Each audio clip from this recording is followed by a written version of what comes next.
Greetings, everyone, and welcome to the Final William Podcast. That's right, not the Final Stage Podcast, but the Final William Podcast. Now with 100% less Arsenet and 100% more me!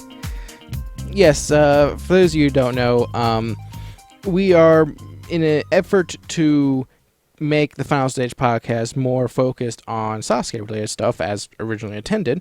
I'm making my own sort of spin-off podcast, where it's just me. And, I talked about this with Arsenet already, and she's very supportive of the idea. And so what you're going to get is on a probably weekly basis, is you're going to get me talking about things that I like to talk about. Stuff like wrestling and Team Ninja Warrior, and maybe American Ninja Warrior, when that comes back on the air, and, American Ninja Warrior. Or Battle, or rather, wow, I just said that twice. Or also BattleBots when that comes back on the air. Keep things, certain things that I like. And speaking of robots, let's just get right into the first topic. First topic is a special news story that BBC has announced that they are bringing back Robot Wars for a 6-episode season. As of right now, there is no announcement at all about who's going to be a part of the show, who's going to be on air, who's working behind the scenes. We know very little right now, but I think it's a very cool thing that just more robot fighting shows in general. Because, like I said in the past, I love BattleBots. I like Robot Wars. I personally think BattleBots is a better show. That's just, for my personal taste. I've always enjoyed BattleBots better. But I've seen a good amount of Robot Wars in the past, both the US version that aired on Spike, as well as the British version that originally aired on BBC, but also in the US, I know it aired on Tech TV. I watched a lot of it on Tech TV. And also, I watched the weird Nickelodeon version of Robot Wars, which was, in a lot of ways, it was just kids controlling the American Robot Wars contestants. It was kind of weird, but that existed. And it's coming back. And it seems pretty obvious that it's due to the success of BattleBots in America, which I'm perfectly fine with. Because, like I said, more robots, the better. Here's hoping that the show has success, and that in the future there'll be more episodes, because later this year we're getting more BattleBots. It's going to have more robots in it. It's going to have more episodes, which I'm loving it. I'm loving it. I've been waiting so long for this kind of resurgence of fighting robots on television, and it looks like it's coming back, and that's a good thing. That's a very good thing. But now let's move on. Let's talk about some wrestling. If there's a topic that you want to skip, just keep in mind in the descriptions, there's always timestamps for where each topic starts. So if you're not interested in wrestling, you want to skip ahead to Team Ninja Warrior stuff, do that. But for now, let's talk about some wrestling. WWE Royal Rumble was this past Sunday. I love the Royal Rumble. It is my favorite pay-per-view of the year. I like it more than WrestleMania. But, the past 2 years have been mostly disappointing, especially when it comes to the Rumble match itself, which is my favorite part of the pay-per-view. The one from 2014, it wasn't a bad match. It was just very disappointing with how it ended.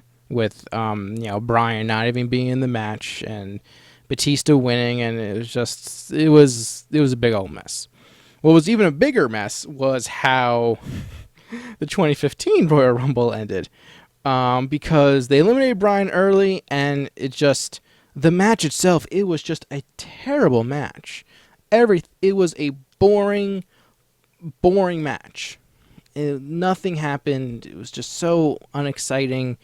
And Reigns did nothing to, impress. He was much more impressive in 2014 when he didn't win. This year, this was a great pay-per-view. top to bottom, this was a great show. I loved it. It was one of it. Well, man, it's been their best show, I would say, since WrestleMania of last year. So it's been a while, but this was a great pay-per-view. I really enjoyed it overall. And I'm even though, there's a few quirks along the way, but let's take it one match at a time. So the pre-show, which I'm not counting as part of the pay-per-view, and part of the reason, besides the fact that I never do, but that wasn't a good match.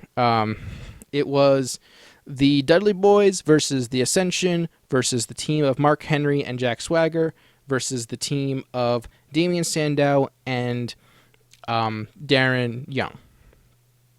And the winning team got to enter into the Royal Rumble. And it was a big old mess. It was not a great match. And the finish was super weird and sloppy, to say the least. Basically, the Dudleys hit the Ascension with the 3D. Jack Swagger then put the ankle lock on Bubba from the outside, but Bubba was still on the inside of the ring. Mark Henry looked confused and hit Bubba with the splash, but then realized that he's supposed to pin, I think it was Victor in the ring, that doesn't matter, and pinned him, kind of just basically stole the win. It was really weird, and ultimately kind of useless, because in the end, both Swagger and Mark Henry were eliminated very quickly. Extraordinarily quickly in the Rumble match. They didn't even last, I don't know, 30 seconds total between the two of them. It was quite, it felt quite pointless. It wasn't a great match. But as for, the pay-per-view itself, it started out with the last man standing match between Dean Ambrose, the champion, defending his Intercontinental Championship against Kevin Owens. And this was a great match. This was such a fun match overall. Last man standing matches, or kind of like these hardcore matches in general, you run the risk of kind of just hitting each other with stuff and not really having kind of meaning behind it. But overall, there was a lot of action. Like early on, when Kevin Owens hit his cannonball through the barricade on Ambrose, there was a lot of, we've seen a lot of instances of people breaking the barricade before, but not with the cannonball, and that made it different and special. And you had a little bit of comedy with the chair around Owens' neck, but they didn't overdo it, and that's what I think really helped. There was also this great moment relatively early on in the match where Ambrose throws Owens over the announcer table into the American announcers, and Michael Cole just gets knocked down. And actually, we find out he ends up breaking his glasses. What we then find, and then when Michael Cole gets his headset back on, at the time, Ambrose gets a hold of the kendo stick and starts hitting Ambrose with it. And Michael Cole, who I think was legit angry at Owens, just starts yelling, "Get him, Ambrose! Get him, Ambrose!"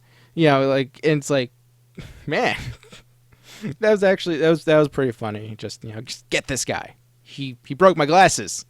It's great. It was great. And I'm always a fan of people going through tables and stuff, and had plenty of that.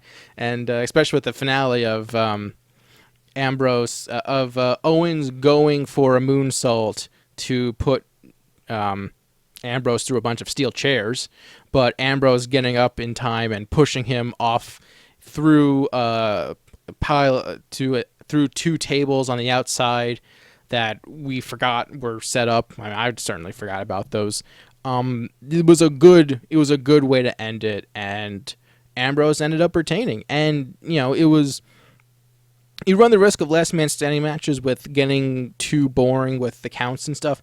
They handled it very well overall, and it was a fun match.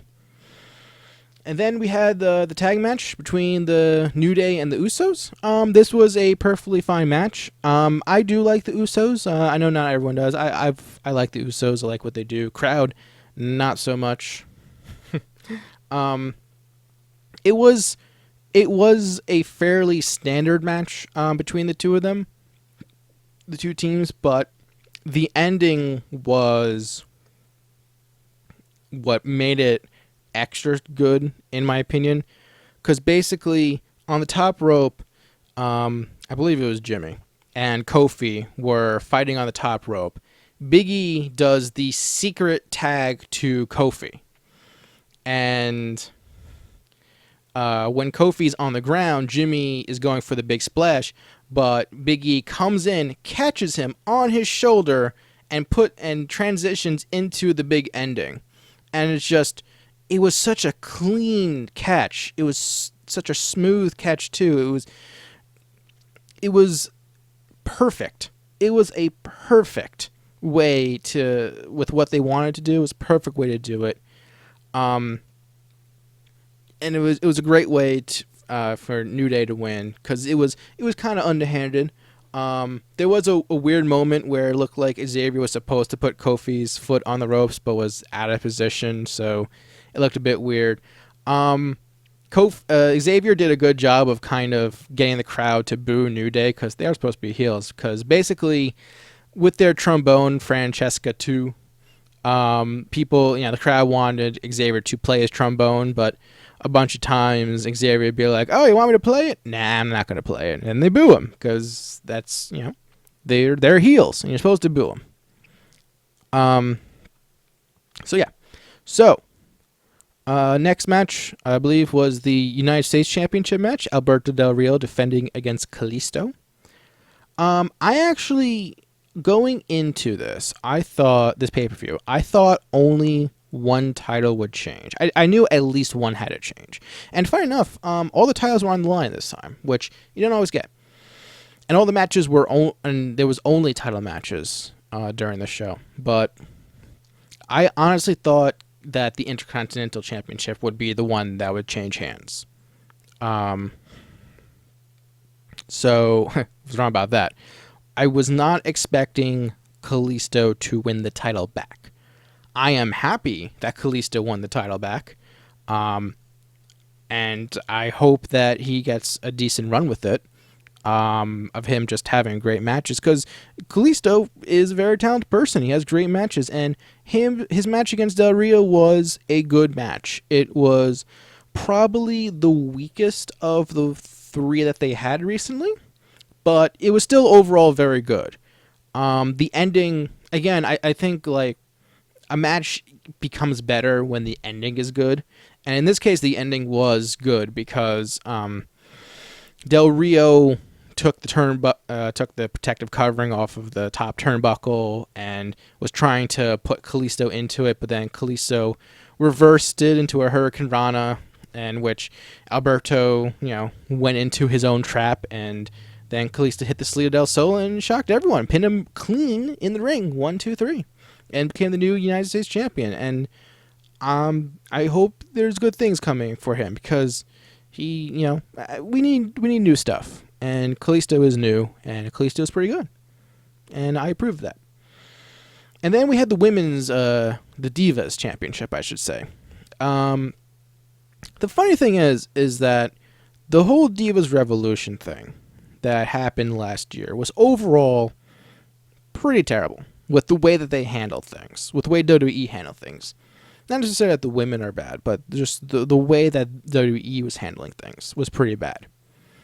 This show, however, the storyline, I should say, between Becky and Charlotte has been overall quite good. Because it was this whole storyline where Becky and Charlotte were friends, and Charlotte was the champ, and she started to do things that were underhanded and, under the guise of her father, who was now at ringside. And Becky was like, should you really be doing that, Charlotte? And, and Charlotte would be like, oh, no, it's fine, whatever. We're friends, right? Come on, we're friends. And remember there was this one time when like Becky won a match and like Charlotte, looked like she was coming in to help to celebrate with her, but like when Becky wasn't looking, Charlotte would raise the title above her head and be like, "Yeah, I'm the champ." Yeah, sure, Becky won, but I'm the champ. And then when Becky turned around, Charlotte would stop it, and it was these subtle things. And then eventually, when Becky beat Charlotte in a non-title match, Charlotte snaps, and their title match on SmackDown was fantastic. It was a great match with a great ending. Similar to Kalisto and Alberto, this is probably the weakest match of the ones that they've had, but it was still an overall good match. I still really enjoyed it. Unfortunately, the ending was kind of weird. The ending was kind of weird in that the idea was Becky had Charlotte in the disarmer, and Ric Flair threw his jacket on top of Becky. And I know people kind of have like this weird thing where it's like, well, why isn't that a disqualification? Like earlier in the match, Ric Flair, put a kiss on Becky Lynch, and it's like, why wasn't that a disqualification? It's like, you could argue that if the ref didn't disqualify Charlotte because she would get to keep the title, and ultimately that's what Charlotte would want. That's the end goal for Charlotte, is to keep the title. She doesn't, when you're a heel, you don't really care if you win by DQ or not. You just want to keep the title. So you can make that argument that, the ref didn't want to give the heels what they wanted. But yeah, in the end, Charlotte won. Kind of weird that she won with the spear, especially because she used the spear earlier in the match, and it was just kind of a bit of a transitional move. And also, she has a non-submission finisher with, natural selection. So, a bit weird that she won with the spear. That was a bit odd. What was the most memorable thing about that match, however, was indeed the post-match, where Becky Lynch is, she lost, and Charlotte started beating down on her. And then Sasha Banks comes out, and crowd went nuts for Sasha Banks. And it probably helps that they're in Orlando, and people were cheering for her. What we got was a really good booking based on whose everyone's character is. Because Becky got dumped out of the ring by Sasha Banks, and it looked like she was going to be on the same page as Charlotte. And I was like, oh, they're swerving us. But then when Charlotte was attempting to leave the ring, Sasha attacks Charlotte, and it's like, oh, double swerve. And so now, Sasha is like, I want to be champion. And yeah, I think at Fastlane, what's going to happen is Fastlane, the two of them are going to have a match, and we're probably, I think Charlotte's going to retain through whatever means, whether it's, disqualification or through blatant cheating. I think she's going to retain, and I think at WrestleMania we're probably going to get a triple threat between the three women, between Charlotte, Sasha, and Becky. And then maybe we'll see Sasha win, and maybe they'll call up Bayley after that. Who knows? That's just, spitballing a possible thing that they can do. But I think that's the direction they're going, is that they're going to lead to a eventual triple threat. But either way, I think Sasha versus Charlotte is going to be a good match on pay-per-view, as long as they give them time, which they should. And then was the Royal Rumble match itself. Now, for this match, it was Roman Reigns defending the WWE World Heavyweight Championship in the match itself. The last time the title was on the line, the Royal Rumble match, was all the way back in 1992. So, it's been a long time since they've done something like this, but this is actually the first time that someone defended the title in the Royal Rumble match, because in 1992, the title was vacated. So, heading into this match, I basically had the opinion that Roman Reigns really needed to impress during this match, because while people have gone more behind him, especially after he won the title on that episode of Monday Night Raw, it's not enough. There's still going to be some people who aren't into him yet, and he needed to go the distance. He needed to just fight through through thick and thin, be the killer champion that he needs to be. That didn't exactly happen. We'll get to that. We'll get to that towards the end of my review of this match. But one thing that happened early on is that Roman Reigns was number 1, and Rusev was number 2. And I had actually completely forgot about this, but they were the last 2 people in the match, in the Royal Rumble match last year. There was it was funny in the beginning because Rusev thought he had eliminated Roman Reigns because he had thrown him through the middle rope instead of over the top rope like he are supposed to. And he had this look on his face, is like, I did it. And instead, Roman Reigns hit him with the drive-by, and that was pretty funny. And he just dumped Rusev out shortly after that. And Rusev has lost a lot of value this past year, as you might have been able to tell. But then number 3 came out, and this moment genuinely surprised me because there's been rumors and talks for quite a while now, but I didn't actually think it was going to happen. I think part of it was because I kind of had the opinion that if he was going to appear in the Rumble, he should have won. That was just my opinion. But number 3 ended up being AJ Styles, who was finally made his appearance in WWE. And it was funny because the production crew actually messed up a bit with the some of the camera shots, and instead of showing the Titantron to show I Am Phenomenal on it before it came out, they only focused on Roman Reigns' face, which I actually liked doing that, but because you hear the crowd react the way it did, and it had a cool effect to it. But WWE doing the alternate version on YouTube, they upload that, and that was probably the better choice. It was genuinely surprising to me, and I was really happy to see him there. And apparently, he got WWE to agree to basically allow him to keep the rights to everything. So, his move is still called the Styles Clash, his finisher. He's still AJ Styles. He got to choose, his own theme song. Apparently, his theme song is a remix version of a DMX song. It's a custom remix. They made a big deal of him coming to WWE, and so far it has shown. And hopefully, they do stuff with him. Because he was voted best wrestler 2015 for a reason, and I hope we see more. So yeah, number 4. I'm not gonna go one by one of each number, but number 4 was Tyler Breeze, and it is kind of sad how on the main roster Tyler Breeze has been reduced to nothing at this point. He was just dumped out, and it was like whatever.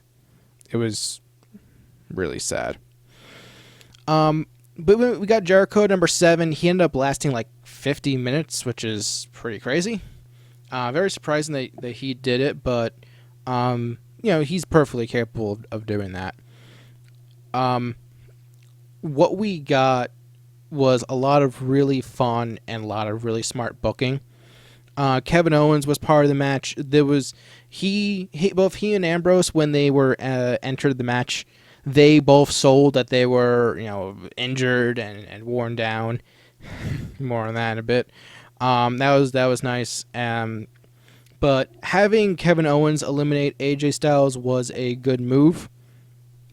Because it meant that the crowd was less likely to boo the whole show. They booed Owens, but they like Owens as a worker, so they didn't take it out of him. And Kevin, who was so good at his character, mocked AJ Styles and all that. I think AJ lasted something like 23 minutes, which is, was good. It was a good debut. It wasn't something outstanding, but I was glad to see him there. What's weird is that, Social Outcasts, I was under the impression that all 4 of them would enter the match, but instead, only Curtis Axel was part of the match.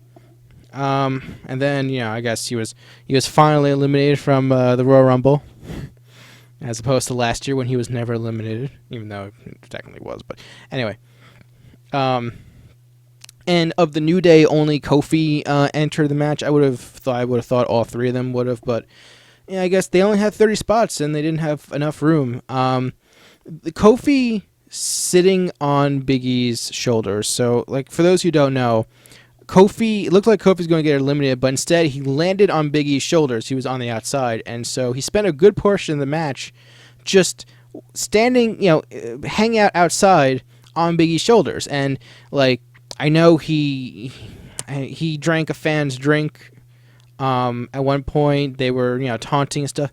But the production quality was really weird, again, and we actually ended up missing some of the things that New Day did, which would have been nice to see. But what's worse is that we actually end up missing Kofi's elimination, because eventually Jericho hit Kofi with a drop kick and he fell to the ground, officially eliminated him. But we missed that because of the shenanigans that happened with Roman Reigns, and we'll get to that in a minute. What was really nice to see was Sami Zayn enter the match at number 20. I do think it's a one night only deal. He might come full time later this year, but him reviving his rivalry with Kevin Owens was really nice, and he looked good. He looked good during the match.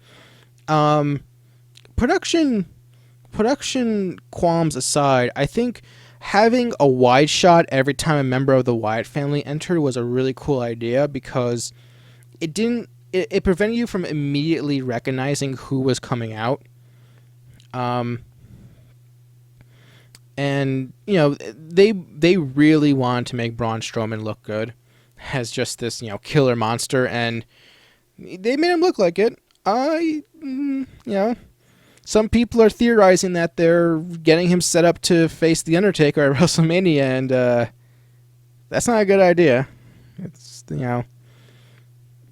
Braun Strowman, he has a good look for what his character is, but there's no denying that he's very inexperienced. Like, I heard he's had something like only 16 matches before he got called up to the main roster.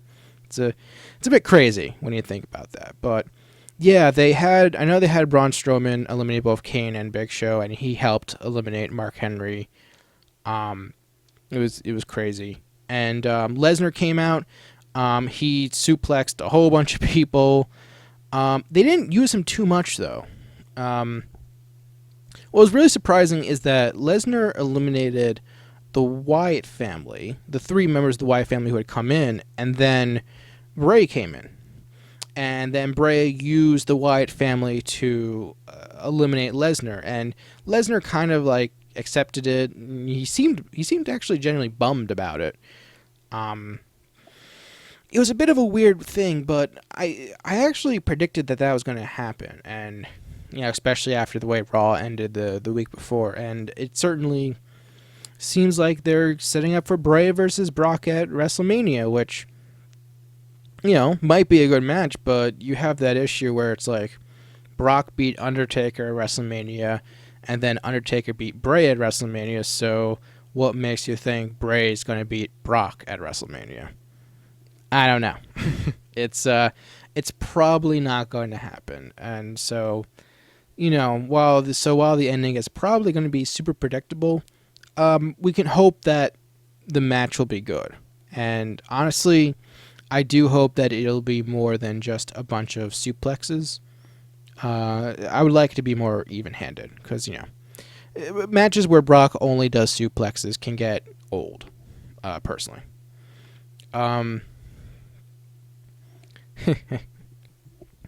So yeah. We'll see how that turns out.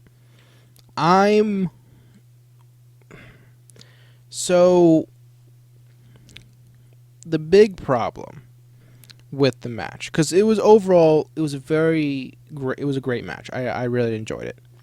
The problem for me was the ending and the events that led up to the ending, because Number 30 ended up being Triple H, and he ended up winning.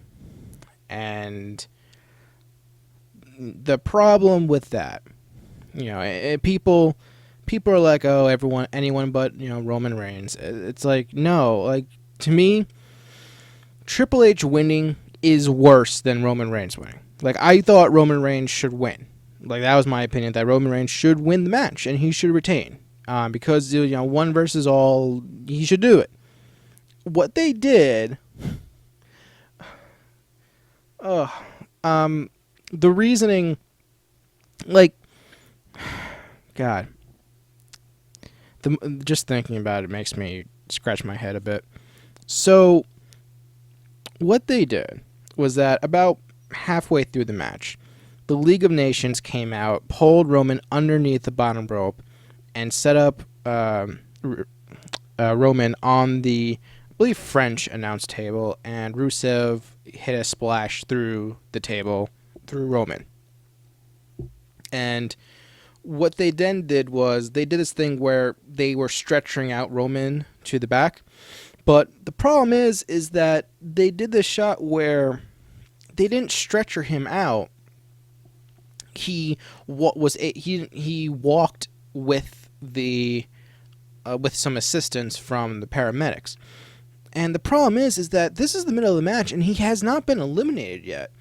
And like, it's one thing if he was stretchered out, if he was like out cold, but it made it look like he was just walking away from the match. Like, he's like, oh, he's going to take a breather. And it's even worse when you have both, Owens and Ambrose, who were just in a very violent last man standing match earlier that night, fighting for quite some time in the Royal Rumble. Like, it makes Roman doesn't make him look like a valiant babyface. It makes him look like a coward. Because Reigns didn't come back until number 29 came in, which was Sheamus. And the crowd booed him. And for good reason. It's like, I don't understand how WWE doesn't get how to book Reigns. And you could say armchair booker how you want. I like Roman Reigns. But I don't want to see, underdog Roman Reigns. I don't want to see, the guy who keeps losing Roman Reigns. I want to see Roman Reigns who's an ass kicker. I want to see a Roman Reigns who's going to beat everyone up and keeps winning. It's not that simple. It's not that hard. It's not that hard. I want to see a champion who wins a bunch and successfully defends his title, because the way that they've booked him ever since November has been, just a mix of good and bad, because he won the title at Survivor Series in November and then immediately lost it the same night in 5 minutes and 15 seconds to Sheamus. And then he loses at TLC, but then he beats up Triple H. And crowd goes nuts for the ending. And then the next night on Raw, Reigns wins the title in Pittsburgh, of all places, the same city that booed him at the Royal Rumble earlier that year. They got him to cheer for him. He thought, oh man, this turned a corner. And now they're having him lose and walk out on matches? Like, people don't understand. Do they not understand? They just need Reigns to kick butt. Because the problem is that it's obvious that the ending, unless they surprise us, it's obvious that the ending is just going to be Reigns wins the title back from Triple H at WrestleMania. And that means that in a span of like 5 months, Reigns is going to be a 3-time champion. I'd rather Reigns be a 1-time champion for a 5-month span. Because, oh, man, we spent a good portion of 2015 with the bad guys winning, and at least when it comes to the heavyweight title picture. Like, it's okay for champions to be baby faces and to successfully defend the championship for a good portion of time. For Reigns, the chase is not the money's not in the chase. The money is him defending and being a fighting champion. That's what John Cena did when he was the United States champion. Just have Reigns do that. And if he's not capable of doing that, is that the reason why you took him out of the match in the Royal Rumble? Because you didn't think he was capable of lasting a full hour? And if that's the case, it's like maybe you shouldn't be putting the title on Reigns. And, in storyline, the whole Triple H thing, it does make sense because he beat up Triple H back in December, and Vince was like, Triple H is going to get his revenge, and you're not going to see it coming. And it makes sense. And I was genuinely shocked when Reigns was dumped out in third place, because I thought he was at the very least going to the top 2. I was shocked. I screamed when he got dumped out by Triple H. And I honestly thought that Ambrose had a chance. And because how great would it have been if they swerved us and had Ambrose win the title at the Royal Rumble. That would have been a great moment, but they didn't do that. It was a great match. It was a great pay-per-view. Ending was a bit meh. But overall, it's just, I'm so happy that the Royal Rumble was good again. And it was overall a good show. And so I recommend it. I recommend you watch it. So moving on to Monday Night Raw. This week's Monday Night Raw was actually overall a good show. I liked it. Bit of a positive trend for WWE.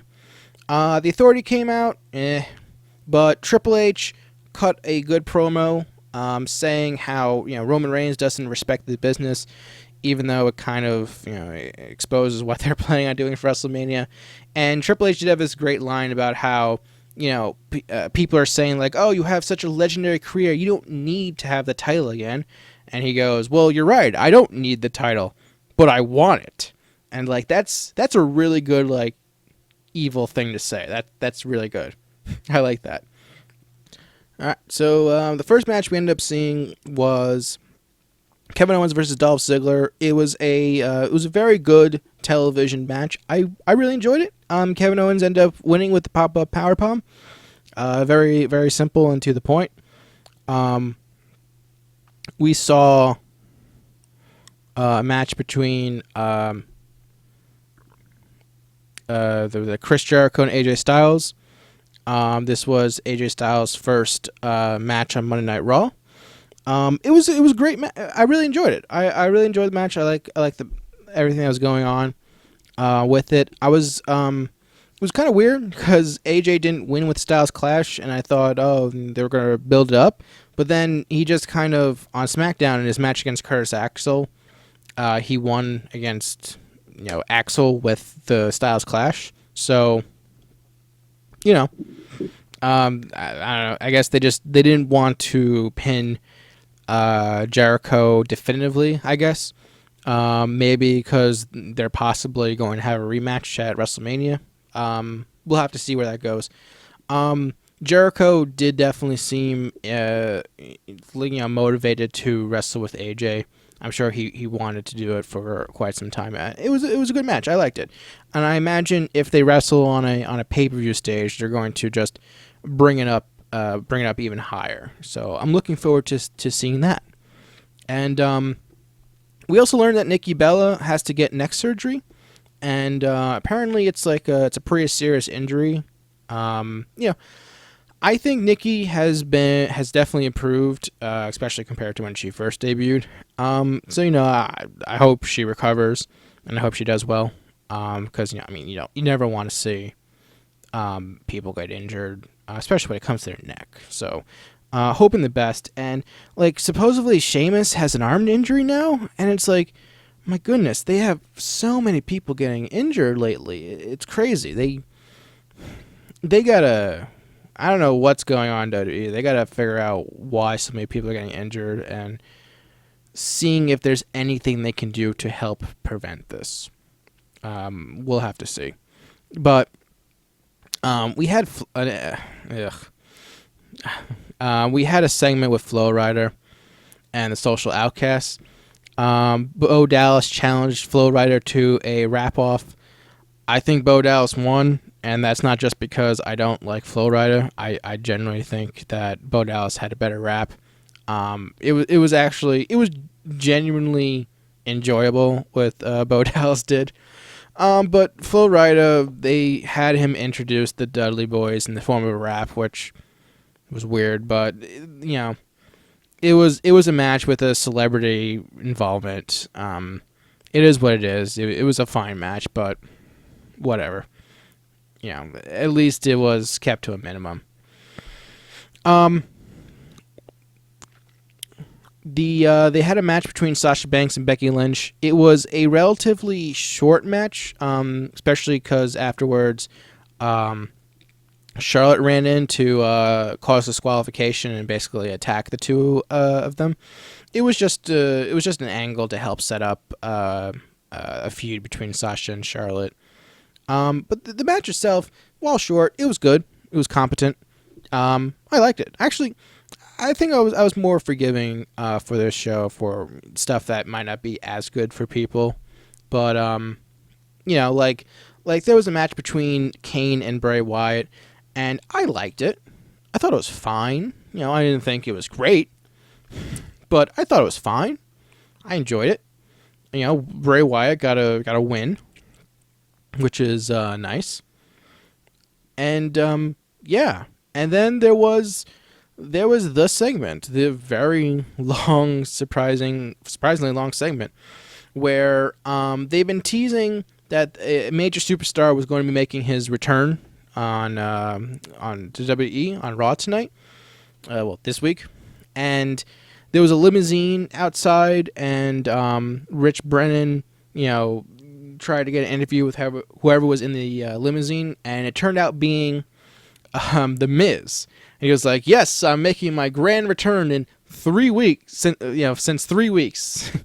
And but then all of a sudden, this pickup truck zoomed in behind them, and at first I thought it was Stone Cold Steve Austin.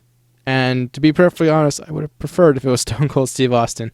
But no, it ended up being The Rock, who's a good number 2, in my opinion. And I got to be honest, some of the backstage stuff was really weird with what he did. They did this thing where he was basically walking from the garage to the stage for the arena where the Raw is, and he would come across people and talk to them. Like, he came across Rick Ross, that was fine, but he came across Big Show, and they did this whole thing where, like, The Rock got all this fame and movie roles because of he won the Royal Rumble in 2000, which Big Show technically should have won, if you're familiar with that storyline, but like he didn't get that, and it could have been his, and that was a weird comedy segment. And then an even weirder segment where like he talked to Lana and basically said that they had sex together that one time in Brooklyn after their confrontation in 2014 on Monday Night Raw. And, the whole thing, like, Rusev walks in on them, and it's like, "Oh, hey, congratulations on getting engaged. Like, Lana is very flexible." And it's like, that was weird. It was weird. But when The Rock came out, that's when it got taken up to a whole new level. There was a funny moment where Rock was looking at the announcer crew, and it was like, "Oh, I forget the exact things they said, but it was like, oh, look, it's JBL and Michael Cole and the black guy I don't remember." And that was his words, not mine. And then the New Day came out, and they were like, that black dude, that's Byron Saxton, and he's the best announcer ever. And the crowd boos because he's not, but it cuts to Byron Saxton, and he has this like stupid smile on his face. He's like, "Yeah, I like the New Day now. Oh, it's so nice." And it was a great moment. And the two of them had some great. The New Day and Rock had great interactions. The Rock referred to the New Day's unicorn horns as llama penises. And the New Day were all like talking to each other, like, "They can't say penis on TV. You can't say penis on TV. He can't say penis on TV." And It was overall, it was good comedy. It ended with the Usos intervening, because, Usos are cousins to The Rock, and in the end, The Rock ended up giving Xavier Woods the people's elbow, and it was a fun segment. Bit weird at first, but once The Rock came out, I was fully behind it. And then the main event was Dean Ambrose and Roman Reigns versus Sheamus and excuse me, as Sheamus and Rusev. Ooh, I almost said about Rhea. No, it's Rusev.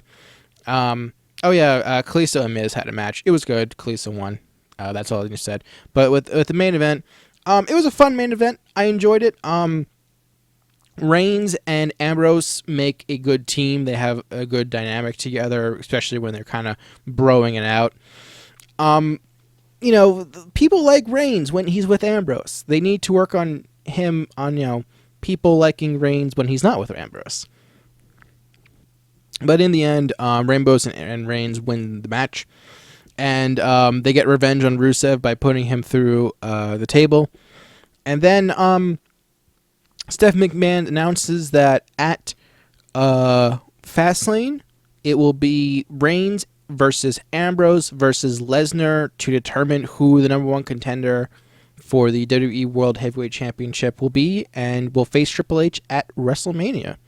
So we know Triple H is going to be the main event of WrestleMania, which is, that's me. It seems very obvious that it's going to be Reigns winning, and they're going to have him pin Ambrose so that he doesn't have to pin Lesnar. There's a big problem in that Fastlane's going to be in Ohio, which is where Ambrose is from. That's not going to end well. It's really not. Even if you have a thing where like Ambrose endorses Reigns at the end, it's just not going to end well. That said, it would be genuinely surprising, and I would approve of if it ended up being Ambrose getting the pin and he ends up facing Triple H, because even if he's the Intercontinental Champion, they can still do that. They can have him lose the title in between Fastlane and WrestleMania.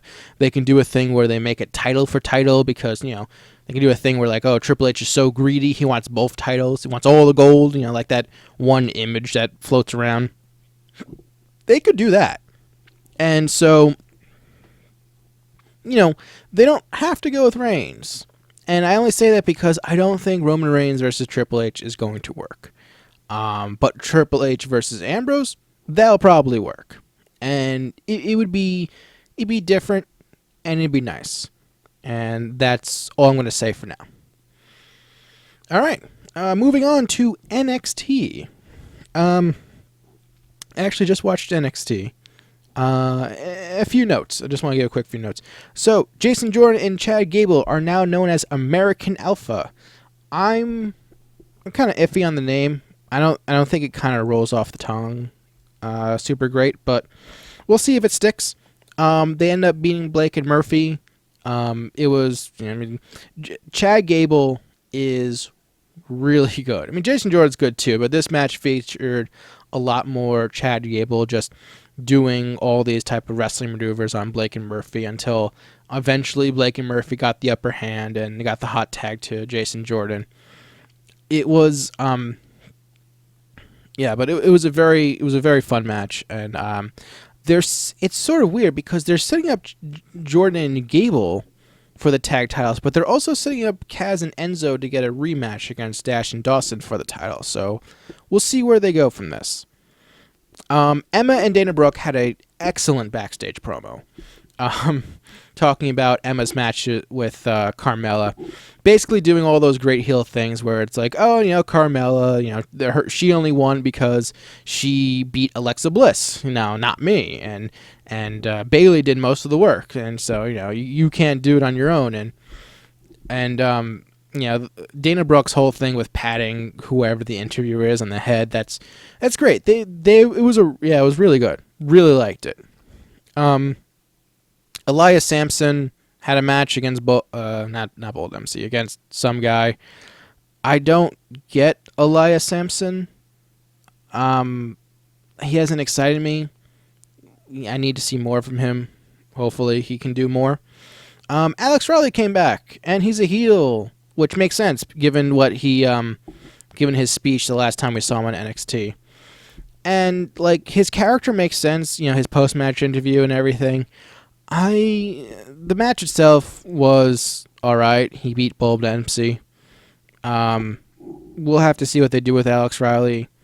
But I was a lot hotter on Alex Riley back when he was feuding with Miz, and that was quite some time ago. I had just graduated from college when that happened. So we'll have to see what happens to Alex Riley. I like the Bull Dempsey character. I just think it's funny, but I don't see him going anywhere with it, to be honest, unless they start being a bit more serious with the booking of him. I will say this, though. I think Tom Phillips and Corey Graves are an excellent announce team together. They have a really good dynamic where, Tom's, face and Corey's heel, and it's just, they play off each other well, but they don't do like that pantomime face and heel dynamic where it's like, face is always face, heel is always heel. It feels a lot more natural with their conversations. They have a really good dynamic. I enjoy them very much. And the main event was Sami Zayn, Baron Corbin, and Samoa Joe in a triple threat for the number one contendership. It was a good match. It was a good match overall. I enjoyed watching it. One of the highlights for me was Samoa Joe pulling Sami Zayn out of the ring and putting the coquina clutch on Sami Zayn, because that put him in a position to take him out, but he doesn't get to win because it's outside of the ring. The finish of the match, however, was Sami Zayn put Baron Corbin into the sharpshooter, which is a bit weird because he never did a sharpshooter. I don't recall him doing a sharpshooter before. He has that other submission that he does that, he could have used that instead, but it made sense for what they were going for, because as he was putting Baron Corbin in the sharpshooter, Samoa Joe runs into the ring and puts him into the crossface.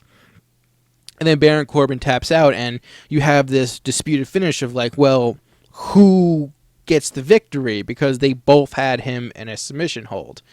And it was very, it reminded me of the Chris Jericho, Chris Benoit, Stone Cold Steve Austin rivalry from 2001 for the title. Because there was that whole dynamic of like, where they would both put the move on Stone Cold, and there was, people wondering, well, if Stone Cold taps out, will, who wins the title and stuff like that. It was a bit of that dynamic it reminded me of. But yeah, so we got a disputed finish. I know they already taped stuff, but I imagine that this is going to lead to a singles match between Sami Zayn and Samoa Joe. I don't follow spoilers, so I don't know what's going on. But I'm looking forward to it. I believe next week is the ones that they start taping in Orlando. If it's not, it's the week after that. But we'll have to see. But overall, NXT was good. I enjoyed watching it. NXT is a very fun watch, and I enjoyed it very much. All right. Last up, we're going to talk about some Team Ninja Warrior. So, so far, 2 episodes of Team Ninja Warrior has aired. Just to kind of go over the first episode a bit, which we talked about at great length on the Final Stage podcast, episode 9. But just to kind of go over the results, in the end, Team Storm Morosky and Team TNT ended up making it to the relay race at the end, and Team TNT ended up winning. So Travis Rosen, Adam Arnold, and Joyce Shabbats will be moving on to the finals. I really enjoyed the relay in that one. I was super into it. Yeah, really liked it. Really liked it. All right, in episode 2 of Team Ninja Warrior, we saw the Golden Hearts, which was led by Neil Craver and joined by Grant McCartney and Natalie Duran, face up against the NorCal Ninjas, which was head by David Campbell and joined by Sean Noble and Rachel Malavi. And then we saw Team Midoryama, led by Ian Dory and joined by Dan Yeager and Megan Martin, face up against the Tower of Power. Towers of Power, I should say. Head by Brandon Mears and joined by Dan Polizzi and Selena Linnell. One thing I really liked, gotta give props to, is that the reason why Ian Dory chose Midoryama for his team is because Dory is in the word Midoryama. And so I thought that was kind of clever. The course for episode 2 is pretty much the same as the course for episode 1, with the exception being that obstacle 5 is different. So instead of the pole grasper, it is now the bungee road, and it's the same thing as what you saw in AEW this past season. But this also means that there's no getting into the other person's lane like what you can do in with the pole grasper. But it was fun. This was a bit of a weird episode. I enjoyed the episode. I didn't enjoy it as much as episode 1. I think part of it I think was because, and I mean this with the most respect, I think there wasn't as much star power in it. I like Neil Craver. I liked how he trained on the salmon ladder with while carrying weights, while wearing one of those weighted suits to help him get better at the salmon ladder. And his fluff piece this time showed him training on a salmon ladder that was on fire, which that doesn't sound like that's something you can do very often without having to constantly build a new salmon ladder. And I like Grant McCartney, but I think part of the problem is, other than Megan Martin, I really didn't know who any of the women were. I think that's just kind of a problem they're going to have in general, because there's a few women that they pushed on AEW, but there's not a lot that they pushed, and that's partially because women's success is unfortunately a bit limited. Hopefully there'll be more in the future, but it's a bit limited overall. You could say it's similar to the Towers of Power team in general. I certainly remember them. I remember both Brandon and Dan from last season, but they didn't get featured much, so it was hard to get behind them, even though they were actually pretty impressive when they were doing well on the show. Everyone, other people though, David Campbell, Ian Dory, Megan Martin, remember all of those guys very much. But what was also kind of weird is that we saw a lot of people go out on the Dancing Stones this episode. They were very much the killer obstacle in this week, and it was a bit weird. And the problem with people failing on the Dancing Stones is that you don't get that satisfying person falling into the water. That would have been nice. But what we got was, so in the first round, the Golden Hearts beat the NorCal Ninjas, and then Midoryama beat Towers of Power. And like I said in the past, previously, first round doesn't really matter that much. You can say it's kind of like seeding, but no one gets eliminated at the first round. And then in the elimination rounds, Midoryama beat the NorCal Ninjas, and in a surprise, Towers of Power upset the Golden Hearts. And Dan Polizzi was very exciting to watch. Really liked his running the second half. What was a big story, however, was that Selena got injured in the second round, and they moved in because the Tower of Power has moved on to the final round, the relay race. She actually had an alternate run in her path who I unfortunately don't remember who she is. And I do think that unfortunately did hurt their team because she used up a lot of time. It was both Brandon and Dan did a good job of trying to close the gap when they eventually had the chance to run. But unfortunately, it wasn't enough, and Ian Dory and Team Midoryama ended up winning. Winning this episode, they were moving on to the top 6. One thing that was really interesting is that they had Team Midoryama had Megan Martin run the second leg of the relay race, which is first. So for the first time in the show, we had an instance where we had man versus woman. In this case, in 2 different legs. Yeah, so I'm not completely sure the mindset of having Megan do the second leg. Maybe they wanted Dan to get like a super lead. I mean, Megan did the second leg no problem. Maybe it was just, they felt very comfortable with her doing it. But, in the end it worked. I mean, they won, so they'll be joining Team TNT in the final 6. And we'll have to see. I'm really looking forward to next week's episode because, judging by the trailer, it's Team Alpha is going to be on it, Team Stratisfaction is going to be on it, and Team Expendables are going to be on it. So that means we're getting Brent Stephenson, Evan Dollard, Casey Catanzaro, Ryan Stratus, Mike Bernardo, Kevin Bull, Alan Keneally, and Lucy Romberg all in one episode. And that doesn't even include who the 4th team, who I didn't catch who they were. There's a lot of people going to be in there next week, and I'm very much looking forward to it. I think next week is going to be very good, and hopefully it will be. So looking forward to that.